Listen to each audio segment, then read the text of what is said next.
What's up, squad, and welcome to episode 13 of X Marks the Spot, your dedicated Xbox podcast here at youtube.com/InstallationX. I'm your host, your captain, your one-man band, Sykes, and I hope that whoever you are, wherever you are, and whatever you may be doing, you are safe and well.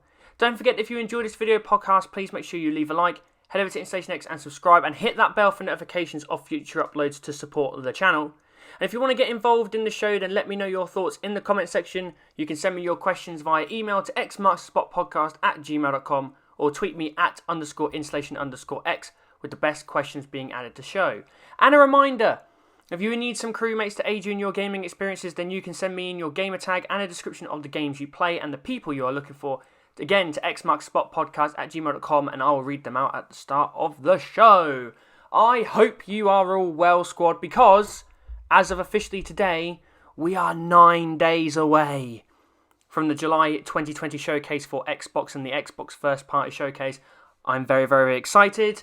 A lot has happened this week, and the first thing I would like to say is the channel has made it to 1,000 subscribers, and I want to say a massive, massive thank you to every single person who is listening that has subscribed.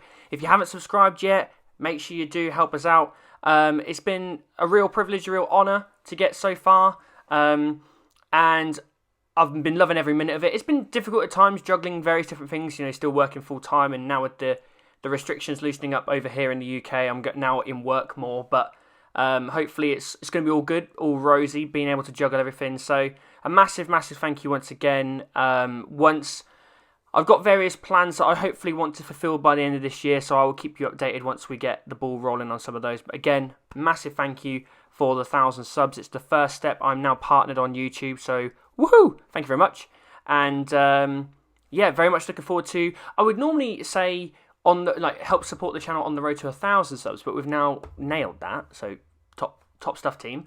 So I'm thinking we're gonna aim big. We're gonna go for 10,000. So. But again, massive thank you to everyone. And also, kind of tying into what I'm going to be talking about in today's episode, my full live reactions to Ubisoft Forward are up on InstallationX. I didn't live stream it because I haven't got the capabilities to live stream it at the moment, but I basically recorded my commentary of my reactions when I was watching the Ubisoft Forward show live. And we're going to go through those in a bit more detail today, because today's episode is a little bit different. We're not going to be covering the news like we normally would, or the Xbox news we normally would. We're going to go through and break down everything that happened at the Ubisoft Forward event, which happened Sunday night. So this is being uploaded on the Tuesday after. We're a day late, I know, I apologise, but unfortunately I've had to prioritise other things this week. So we're now here, and we're literally going to go through everything. So our Xbox treasure chest of news has one item, and that item is Ubisoft Forward Showcase is a pleasant hit, with Watchdogs Legion, Assassin's Creed Valhalla, and Escape all on full show, plus the awesome reveal of Far Cry 6.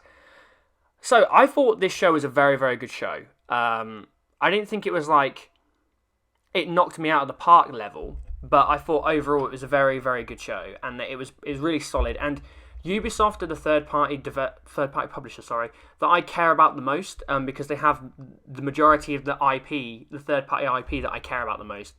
In particular Assassin's Creed, and we actually got to see all the gameplay, yes, finally. So what I'm going to do is I'm going to go through basically the whole show, talk about what was announced, what was shown, give you some facts of some of the announcements, give you my thoughts on everything, and basically go through it and break it down and review every part of it. So the first thing we got to see was Watchdogs Legion. I'll hopefully be able to put the corresponding footage over the top of the background that I normally have, so you can actually see what I'm talking about. We had a full reveal trailer, plus dev talk, plus gameplay demo, and the demo was showcased, the demo showcased how missions can be uniquely completed using the members of your Legion. So your Legion essentially are the people, apparently you can recruit, the claim is you can recruit any NPC in the game, and you play like an origin story, and then they're then part of your Legion, and then you can use those personnel to complete the missions that you are taking on. And what they showed, and the premise of what they were showing, is basically how the individuals that you recruit are all going to have their individual skill sets, and therefore they're going to bring a very unique twist on the play style of each mission. So they basically showed us a construction worker, a hacker, and a member of the security guard for Albion, which is basically this private militia that have been brought in by the government to kind of bring order back to London. And it basically shows how, using each of the 3 characters, you can play through the same mission very, very differently. So obviously the construction worker was a straight up brawler. He had this massive wrench, and he was basically going in and pummeling everyone. And then you had the hacker. Now it was a woman in the trailer, or in the demo. She could basically hack the drones of she had her own drones, but she could also hack the drones of the enemy to use them against them, which was really, really cool. And then you had more of like the security guard was more like covert, was like holding up their cover so they could get through the front gate and just walk through like nothing's happening. And it was more stealthy, which was really cool. So I really, really like the look of this game. To be honest, I've not really played any of the Watchdog games previously. I like the fact that they exist, but again, with so many games going out, I normally skip quite a few, and Watchdogs is one of those series that I've skipped. But I don't know whether it's because it's being set in London and being a Brit and whatnot. I'm always excited about any game that's going to be set in this country. Assassin's Creed Valhalla. So it's going to be interesting to see how this one plays out. And I am really, really interested in this game now, because there's very few games that kind of get me hyped for them and get me really, really interested in playing them just by the trailers and the demos alone. Like, usually, I do play it a little bit safe, except from first-party games that are on Game Pass. I'll try those out because I know I'm not really having to commit anything monetarily apart from my Game Pass subscription. But this game, and what they did with Legions, has got me very interested in wanting to pick this up and try it out. Which is something that a general game hasn't done for me for quite a while. Probably The Witcher 3. I got really hyped off The Witcher 3, seeing that at E3 over the couple of years. Watchdogs Legion has kind of done a similar thing to me. So the game, however, is coming out on October the 29th. So it's dropping this fall, which I'm not sure whether this could work against this game. Like, if this game was coming out in like the September window, I think it could do really, really well. But because it's coming out at the back of October, and the fact that you've now got Assassin's Creed's coming out mid-November, so is Cyberpunk, that's coming out mid-November, so you're going to have some very similar big kind of open world games launching at roughly the same point. So I'm hoping Ubi have got good confidence in this game, because I'm worried it might get a little buried. And also Phil Spencer talked about Watchdogs Legion whilst during the show. He was there, and he basically was saying that Watchdogs Legion will support smart delivery, and it will be optimized for the Series X, and it will be taking full advantage of DirectX ray tracing, which is awesome. But interestingly, there was no mention of frame rate. Now, I don't know if Ubisoft have officially announced what the frame rate for Watchdog Legion is going to be. I know they have said that apparently Assassin's Creed Valhalla is going to be 4K 30, which I know a lot of people were annoyed about, me included. So I'm really, really liking the look of this game, and the way they did it and the way they talked about it was great. They did a really great job with all their demos throughout the whole show, really. How they kind of opened up with this really awesome cinematic trailer, and then they went into a bit of dev talk, but it didn't last too long, and then they went straight into a kind of edited demo. It wasn't just a straight slice from the game, it was an edited demo that was cut down, but you had the developers talking over the top of it, explaining things as it went along, and it just felt really good. It was really, really well put together. And the one thing about this game, though, and I have to allude to it because it's probably inevitably going to happen, is I'm hoping this game really doesn't get caught up in a lot of the political stuff that's going on at the moment, especially in the UK. It's quieting down a little bit. It was obviously very, very front and centre the other month, but I'm hoping the game doesn't get pulled apart by the mainstream media, because it really doesn't deserve to be. Because again, this game has been in development for like 3 years minimum, and it wasn't exactly taking advantage of current events. It's just current events have led into a situation where a lot of people will be looking at this game and might be making some comparisons. So hopefully that doesn't happen. I don't want it to happen. I don't think it should, but I'm hoping the media doesn't drag this game. So hopefully it can just go under the radar and avoid the mass media going, video games are bad and here's because I feel like this game could be in the firing line. And hopefully it will do well in the holiday window. So, and then we kind of went into this was probably the weakest and boring moment of the conference, which is harsh, because at the end of the day, there are people making these games, but We got Brawlhalla, we got Might of Magic Era of Chaos, and we got Elite Squad, which are all mobile games. Now, again, these games are being created, developers are working very hard on these games, I'm not crapping on those people, but please get the message that when you are doing a massive showcase like this, people are not coming here for mobile games.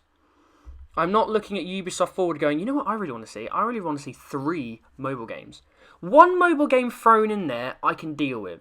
Like, when Microsoft announced Gears Pop alongside Gears 5, with Gears Tactics, Gears Pop, and Gears 5, I was okay with that. Because I'm like, Gears Pop is a fun little quirky thing, extension to the universe, fine. It came and went, I enjoyed playing it for a little bit on my iPad, but then I'm like, okay, it's a mobile game, fine, whatever. To have 3 of these to take up a chunk of your conference, I'm like, necessary? So Brawlhalla is coming to mobile August 26th.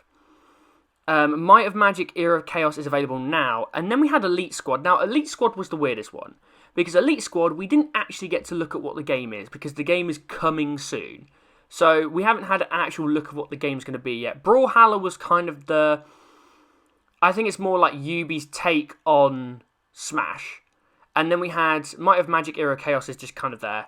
And Elite Squad was then just a trailer. But the most interesting thing about Elite Squad was the fact that it had Sam Fisher, who is obviously from Splinter Cell. And he kind of just dropped in, and he's there, and I'm like, what? Why is he in this? Okay, I don't mind a crossover, but we're not wanting Splinter Cell back in a mobile game. We want a Splinter Cell game. That's what everyone's been looking for. Or at least a lot of people have been looking for, me included. Why are you bringing him back? Why are you reintroducing this character who's been dormant for quite a while in a mobile game? Like, if it does turn out to be that there is a Splinter Cell game in the works, okay, I can live with it. But right now, I'm like, this is not how I want to be reintroduced to Sam Fisher. I want to be reintroduced to Sam Fisher in an actual Splinter Cell game. So that stuff all kind of came and went. It was the weakest part of the show. It wasn't awful, but it was kind of like, I did switch off a little bit. And then we got Rainbow Six Siege. Again, it was kind of like a thank you reel for the game continuing to go really, really strong. It was kind of just promoting the game again. Not really much going on. And then we got Hyperscape. Now, Hyperscape looked really, really cool. And it's coming to July 12th, so it's available now if you're on PC. And it's an open beta on PC. It is a battle royale set in the fictional city of New Arcadia. Or I think it said New Arcadia, unless it was Neo Arcadia, but it looked like New Arcadia in the trailer. I couldn't really hear the dev properly, but it's heavily modelled around Paris. Like, you can just tell by looking at it. Like, this is a Parisian-inspired city, and the fact that we're going to have a battle royale taking place across a modern urban city, I think is really neat. I don't think that's really been done on the same level. Like PUBG, Fortnite, Warzone, like, these are all games that these are very open areas with kind of built up settlements scattered around them that you can go in and loot and use as cover and advantage points and everything. But having this completely set in a city, I think is a really cool, unique setting. It will include 100 players, so it will be a 100-player battle royale, kind of like the standard. And there's lots of gameplay are revolved around something called hacks. So basically, the way these are going to work is they're collectibles, they're loot essentially in the actual arena, and they are structured around giving you special movement or physics abilities. So instead of like necessarily fighting for the power weapons or the weapons themselves on the map, you're also looking to obtain these abilities because there's loads of different things. So there's teleport abilities, there's grapple abilities. There was one really, really cool one which was there's lots of jump abilities as well to give you lots of verticality. Although I'm interested to see how those work out, because if they're too telegraphed, it'll put you on a projected path and it might not actually be that beneficial for you because people could just read where you're going to move, but see how that balances it out. But there was a really, really cool one where someone like built a wall, a really big wall, and then jumped over it and then came down on the person on the other side of the wall. That looked really, really cool. And the other really cool... I don't know if this is a cool thing or whether this is an attempt to be creative that is either going to work brilliantly or it's going to bomb. There's basically going to be some real-world interaction with the game via a Twitch extension. So the details on this were a little bit light. We're going to hear more from it. But basically, viewers can interact with this Twitch extension and they can vote for certain elements to be added into the gameplay, such as like anti-grav and other things. And it will then affect the battles. Now, what's interesting is this something that is going to affect every battle that's going on at exactly the same time? Because there's not going to be one battle. There's not going to be 100 players playing the game. There are going to be potentially thousands playing the game. So is it a case of something pops up on the Twitch extension of their official Twitch channel and you go, right, we're going to add all this into all the battles that are currently live, what's it going to be? And people get to vote on it. Now, I really, really admire the level of creativity that has been introduced into this game, because taking a battle royale now, which has become this like, or a lot of publishers and developers are seeing it as a cash cow, because now it's like, this is the in thing. Yeah, you know how like when Xbox One and PS4 were launching around 2013, like cooperative play was like the in thing. Like these 1v4 games were like the fad. And then guess what? It was exactly that, a fad. And these games came and went. They didn't do that well. You know, I remember seeing stuff like Evolve. I don't know how well Evolve did. I don't think it did as well as it wanted to. Fable Legends was going to be one of these games and that got canned. And I remember like so many different games and mainstream franchises that had never had like cooperative play were suddenly getting like cooperative play like forcibly shoehorned into these games. It just felt really odd. Now Battle Royale is becoming this thing now where everyone's like everyone's thinking about, well, is Halo going to have a Battle Royale? Because, you know, Battle Royale is the in thing thanks to the popularity of PUBG before it and Fortnite and other ones, and especially Warzone now taking kind of that mantra on. But I like the fact that this isn't just a carbon copy of what makes those games good.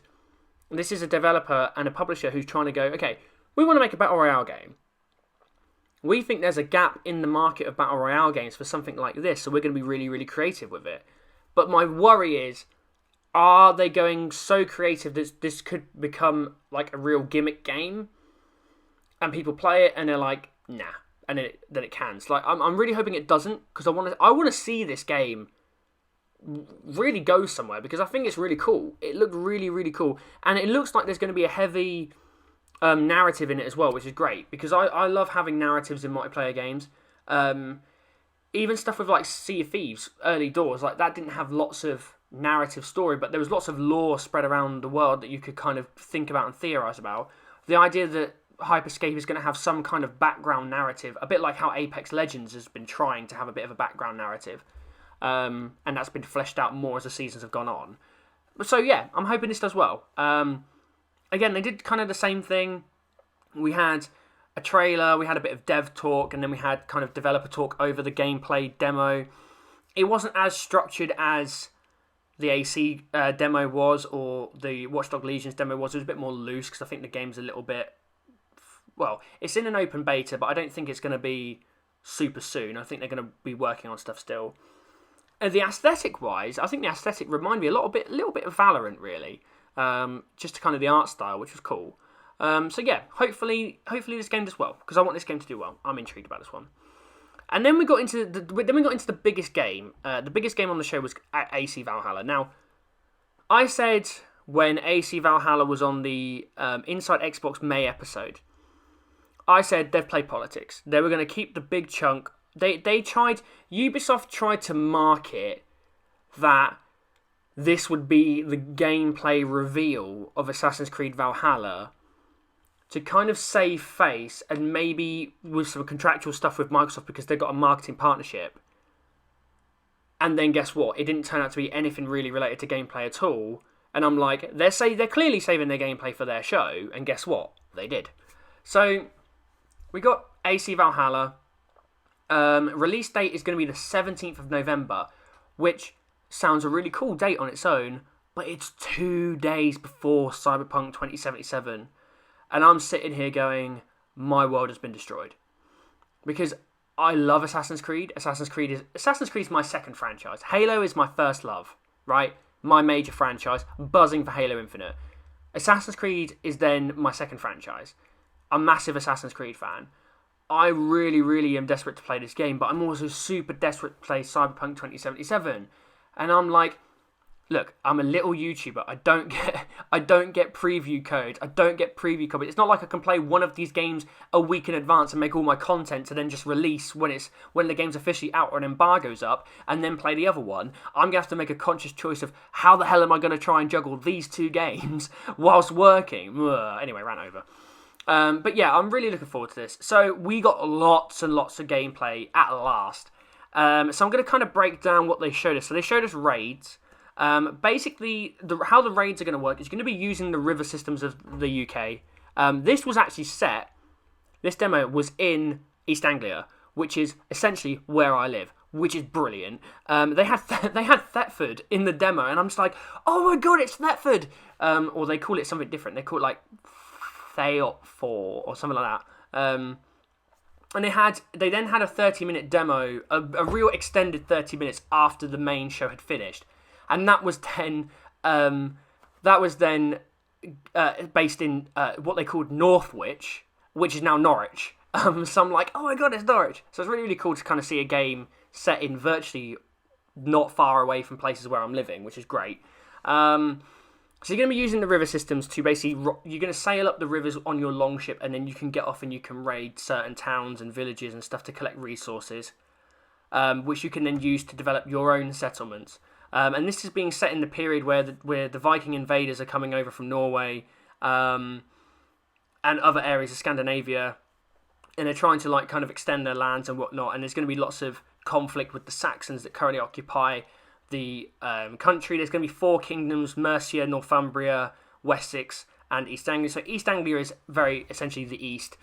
Mercia is where like the Midlands were, which is kind of like, I think it's like Birmingham,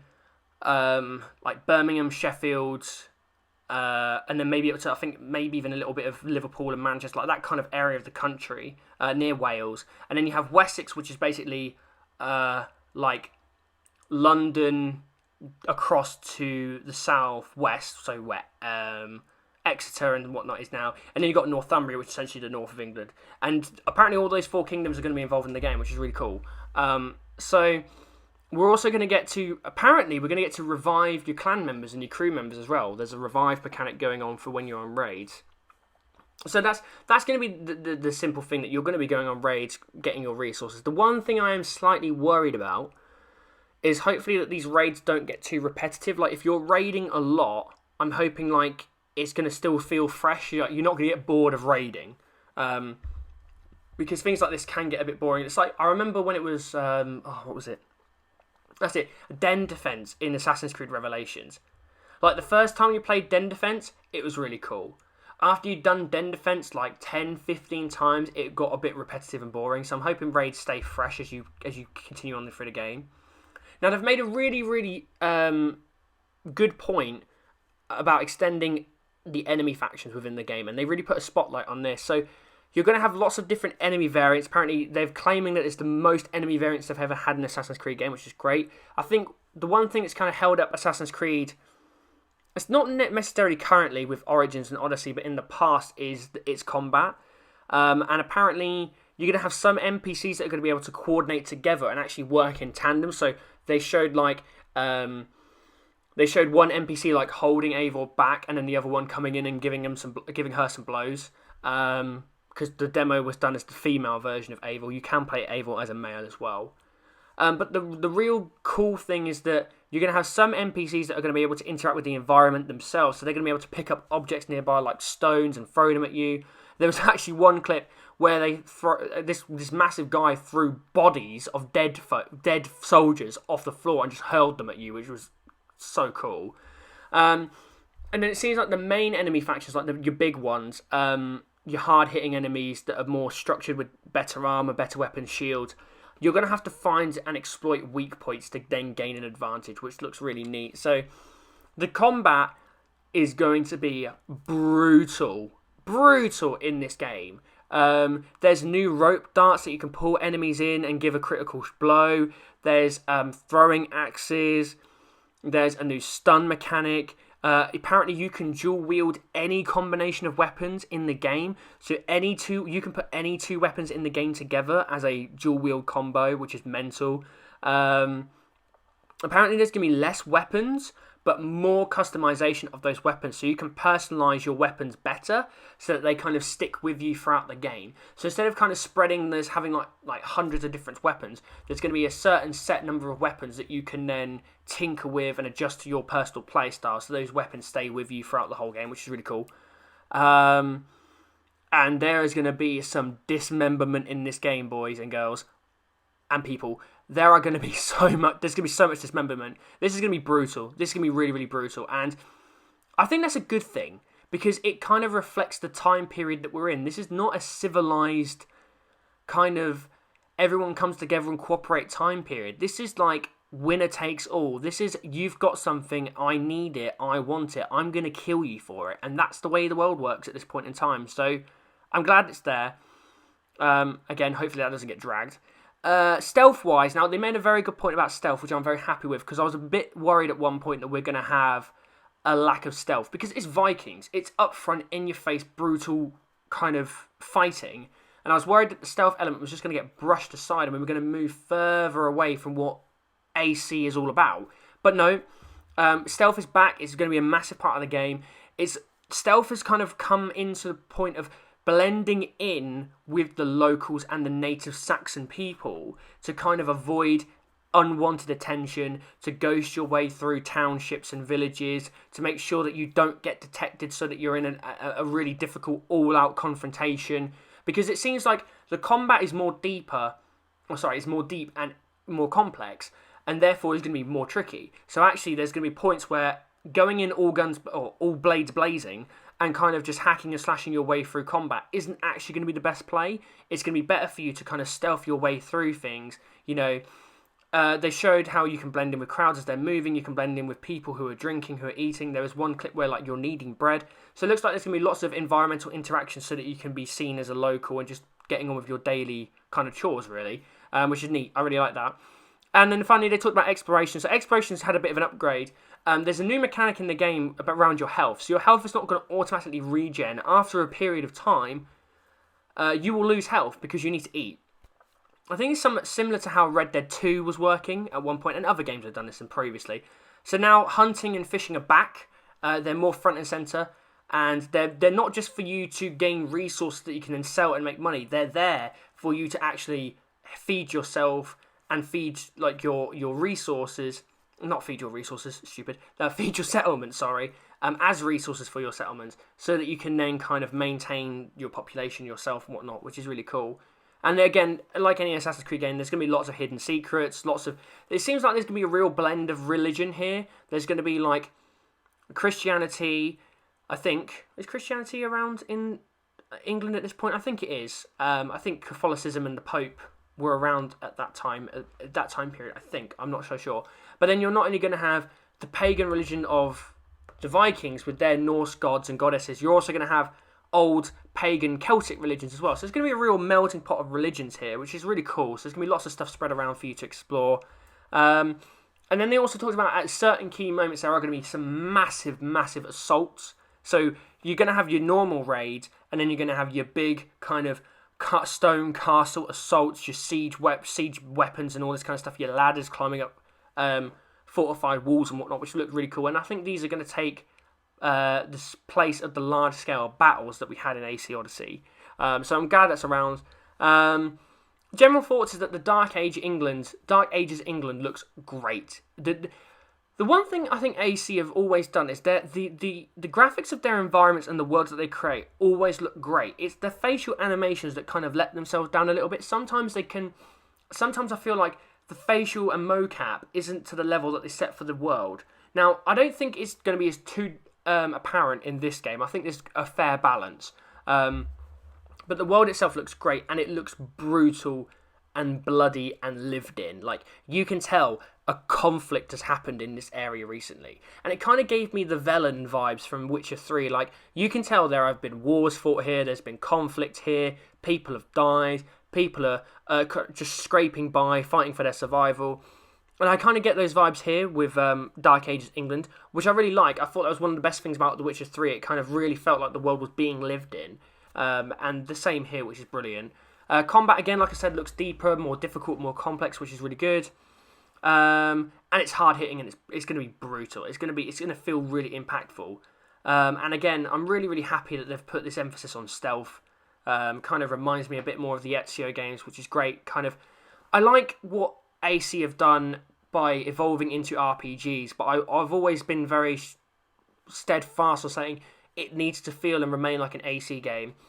I felt Origins did that, and it felt more connected with AC in terms of its story. I think Odyssey went a little bit further away from that, because it was leaning more into the kind of the Isu mythology and Greek mythology in general. But now I'm hoping this gets a good balance. So AC Valhalla, absolutely psyched for. And then to finish off the conference, we got Far Cry 6. This had been leaked a couple of days before, because guess what? Ubi games somehow end up getting leaked all the time. But we actually got a release date, which was the 18th of February 2021. So actually, it's not that far away. The reveal trailer was absolute fire. Like, the first part of the trailer reminded me of like a James Bond opening crawl, like opening sequence, with kind of the very atmospheric interchanging shots of different things. And then it got into the real crux of the actual villains here, which is going to be Anton Castillo, played by Giancarlo Esposito, who is from The Mandalorian and Breaking Bad. He is going to make a great villain. I'm hoping that he's not going to be underutilized. We're actually going to get to see a lot of him in the game. Because I feel like with Pagan Min, who I played Far Cry 4, I skipped Far Cry 5. I wasn't really interested in Far Cry 5 or the setting or the kind of narrative behind that. It wasn't really my thing. But Far Cry 4, I got into a lot. Like, I was late to it, but I really got into it further down the line. And it was a really good game. And I really like Pagan Min. But the problem is Pagan Min was hardly ever actually in the game that much. He kind of came and went. So I'm hoping that the presence of Esposito playing Anton Castillo in the game is going to be much more front and centre. We're actually going to get to see this villain develop throughout the game. The game's going to be set on the island nation of Yara, which is going to be, I think it's going to be something akin to like a modern day Cuba. It's going to have that Central American, Latin American kind of influence by the looks of things. And Castillo is basically going to be a dictator president based in the capital of Esperanza. We didn't really get to see much gameplay. It was more kind of the reveal trailer, which was absolutely nuts. If you haven't seen the reveal trailer, go and watch the reveal trailer, because it was so cool. I won't spoil it for people who haven't seen it, but it was really, really cool. And I'm sold on this game already. I want to see gameplay. Obviously, gameplay is king, but I'm really looking forward to this game. And that ended the show. Now, a couple of things to come out of this was Yves Guillemot, who is the CEO of Ubisoft. He basically announced that there was going to be a second Ubisoft show. They were going to do a second Ubisoft Forward. So it's kind of like they've taken their long E3 conference and broken it up into two shows, which I think is very, very smart of them to do. I thought this was a really positive show. It was really well placed. It had really good presentation. They were very clever in how they broke up the larger sections, such as Watchdogs and AC, with a combination of trailers, with dev talk, with structured demos, which are then thoroughly explained. We did get a longer 30-minute demo from AC after the main show.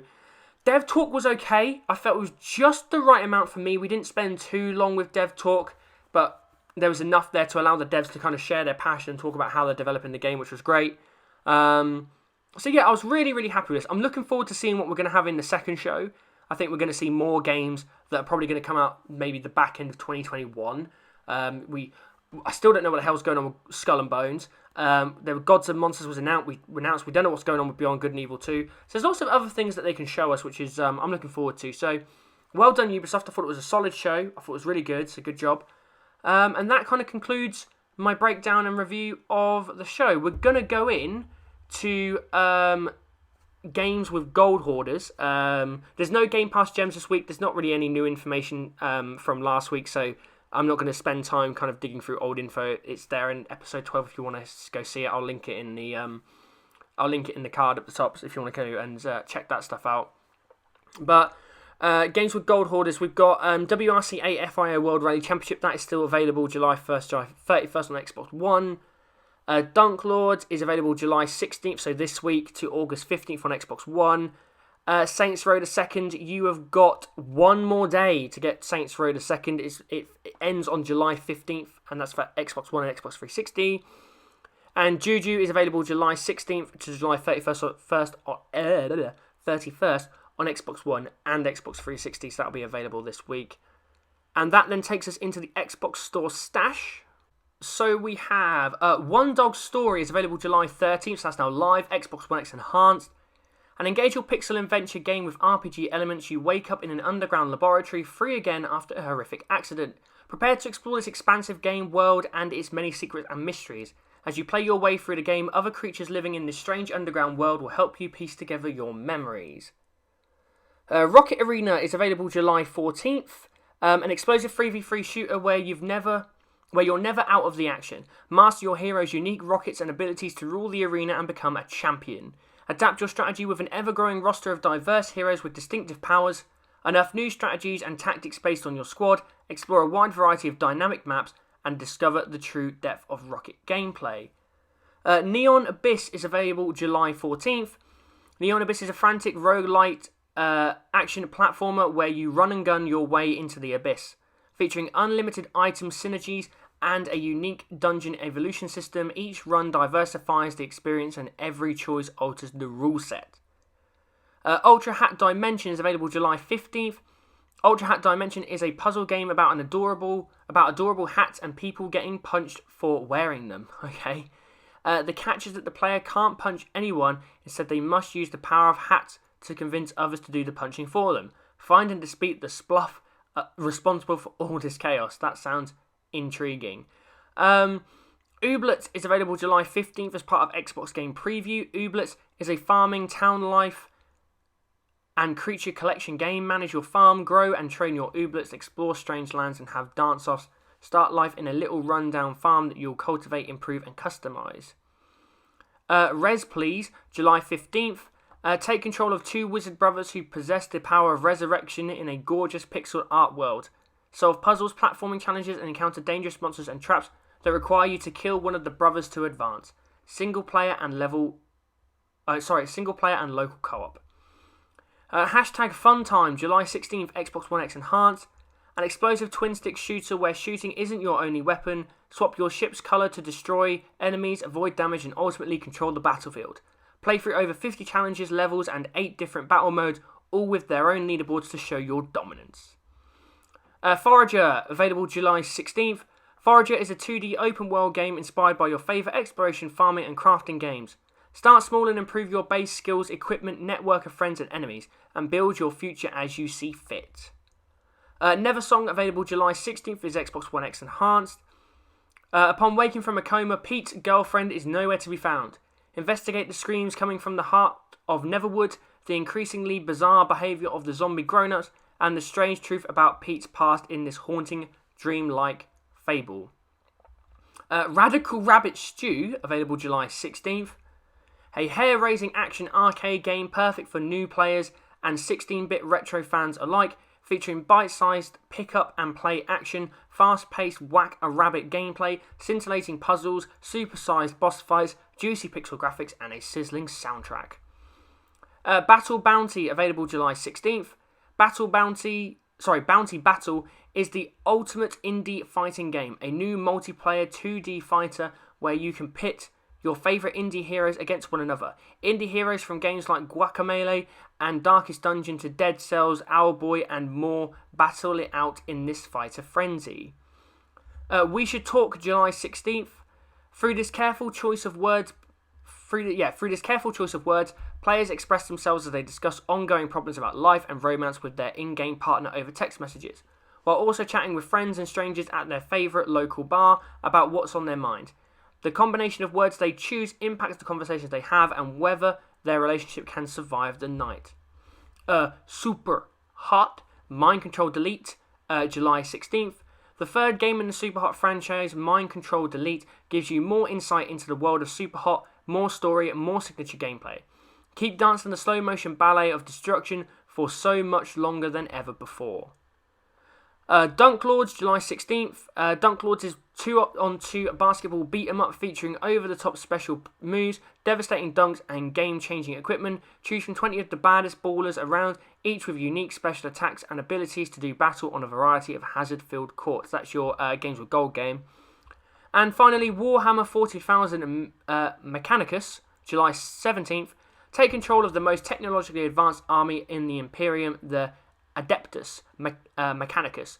Your every decision will weigh heavily on the outcome of the mission. In this turn-based tactical game, will you be blessed by the Omnisire? Omnisire. I got it right. In the end.